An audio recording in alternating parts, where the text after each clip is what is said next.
Hi everyone, welcome back to my YouTube channel. My name is Jacqueline, and today's video I'm going to be discussing the college process that I just went through recently.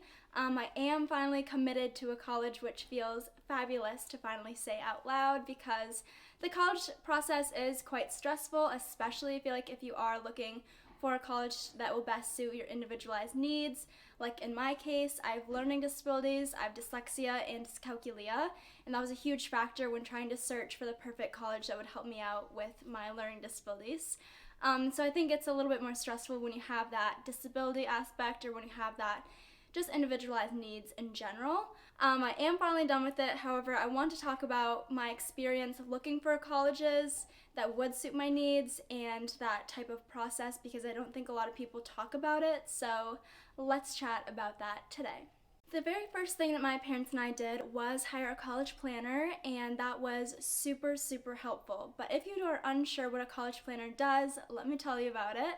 A college planner is someone who has the job of going to tours of colleges or universities and gets extensive information about each and every single one of them.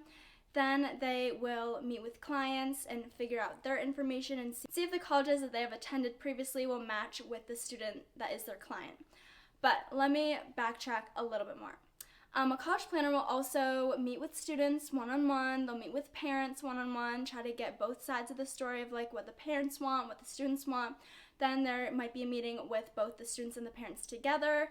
That was kind of in my case. I think maybe people do it a little bit differently, but that is what I experienced.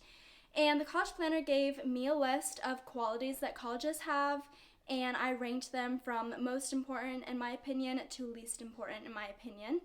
And so that was super helpful information for the college planner to go back and see which college would match up with what I'm looking for.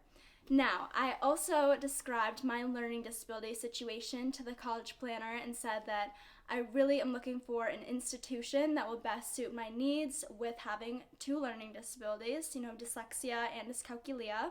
So I want the services, the accessibility services, to be a huge priority when you're creating a list for me. And so that was something that was obviously taken into consideration. Another aspect that I knew that I wanted was smaller class sizes. I do not do well in lectures. I just would know that as a fact. I am better at smaller settings, so I could have a one-on-one conversation with a professor or in smaller group settings. That's just where I excel, so that's obviously valuable information when you tell your college planners. Where I am attending will be 14,000 students, just a little bit over that actually, but the class sizes are around, I think, 30 to 35 students, which is perfect for me. And of course, I might have first year classes in that college or university, actually in my case, that will be lectures, but there's ways in which I can have accommodations, hopefully, to help that setting before I get tailored and pared down to my specific major, which I'm going to be a communication major, and that is another aspect that I told the college planner, and they obviously found schools that had good programs for that. So all in all, with what I just blurted out at you, a college planner is someone who takes all this huge information from me, from my parents, and whittles it down to specific colleges and universities that they think will best suit what I have said. I got a list, I think, of 20 colleges. Some of them were schools that it was likely I was going to get into. Some was in between, I may or may not get into them. It depends. And then obviously they're not mind readers, but this is just what they believe. And then the third one is they're called reach schools. So they're schools that I can get into. None of these are impossible to get into, but it would just be maybe a little bit harder than some other schools that are on the list. I hope that made sense. I highly recommend college planners. They were so helpful for me. They're really helpful for honestly anyone. Whether you're a student who just has no idea what they want to do in their future, they can help you if you know what you want to do, but you just need help finding that right fit of a school. They obviously will help you with that. So if you are in the position where you can get yourself a college planner, I totally recommend it, but I understand that it is a privilege to get one. The next thing that my parents did, which was absolutely helpful for me, was getting someone to help me write my college essay. because I knew the topic that I want to write about. I just needed help getting it from my thoughts and my vision down onto the page and worded nice and pretty, so when it was sent off to colleges, hopefully they would accept me. So again, these people are a great resource for anyone. I highly recommend them if you are in the position of getting yourself someone to look over your college essay or help you with it. I also think they're super helpful if you do have dyslexia and maybe grammar and punctuation and spelling is a little bit tricky for you. They will make sure that you are in the clear and you are all set and all good. And again, if you also have challenges like wording things in a way that makes sense, like sometimes I do right here, they will absolutely help you with that. When I had some of my top colleges, I went back to retour them, and my mom made an appointment to see the communication advisor because that is my intended major. And so that was really, I've said the word helpful a bazillion times, so I'm sorry if I'm repeating myself, but it was really helpful because these people are like professors, and they also help incoming students, or they help students all 4 years. It kind of depends. And not every university or college will allow you to visit one-on-one with a communication advisor, with a insert your major advisor. But if you can, please do schedule one. It was a reason why I found out one of my top choices, I actually didn't really want to go there anymore. But anyways, if you do get a chance to meet with a advisor, I asked them a lot of questions, just fired question after question, and they do like that a lot because remember, this is your time just to see if that is going to suit your needs or not. You just get more of a sense of what your major would be like.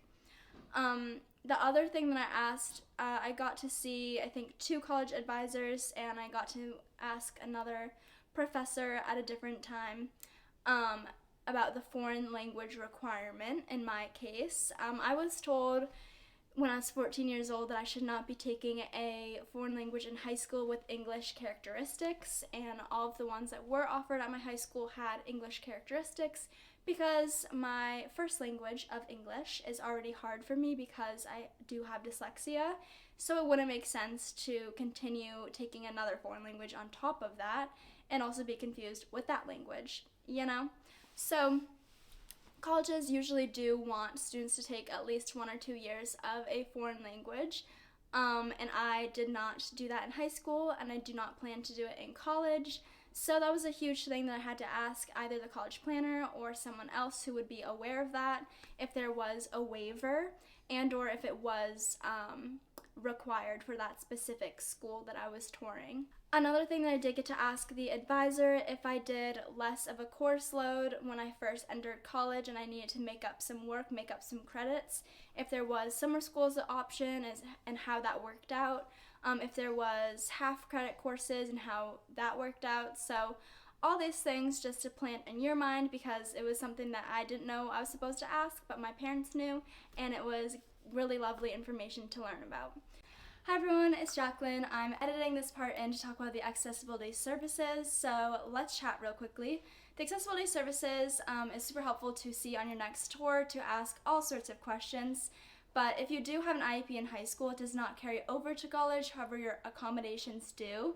So it's nice to ask these people about certain accommodations that you do hope to get in college to see if they would be available and how that would work out. You can also ask how the process of meeting with the accessibility people would work out before you even go to that college or university, like in the fall, let's say. So usually there's some sort of meeting that happens beforehand to get your accommodations all sorted out. The other thing that is really good to ask is if you tell your professor yourself, like through an email or in person, that you get accommodations and what those accommodations would be, or if the accessibility services people do that for you. Usually though, it will be you who has to tell your professors through email. An example of you telling your professor about an accommodation would be like extended time on a test. So you would type that out through an email, and then you either through email or face-to-face would figure out if the professor would stay with you in that specific classroom for that test, or if you would take that test with the extra time elsewhere, such as the accessibility services area. All in all, it's a good idea to see these people to get your questions out of the way, because it's better to know before you go to that college or institution if your needs would be met appropriately, rather than getting there and realizing it's not the place for you and they're not actually going to do what you hope they would have done. So yeah, I hope this was helpful, and back to the regular video. I also would say that it's a great idea if you would like to see the writing center or math center if you have dyslexia or dyscalculia, or if writing and math are not your strong suits, just to go seek those out as you are doing your tour of the specific college or university, because it opened my eyes. Here's a little story time for you.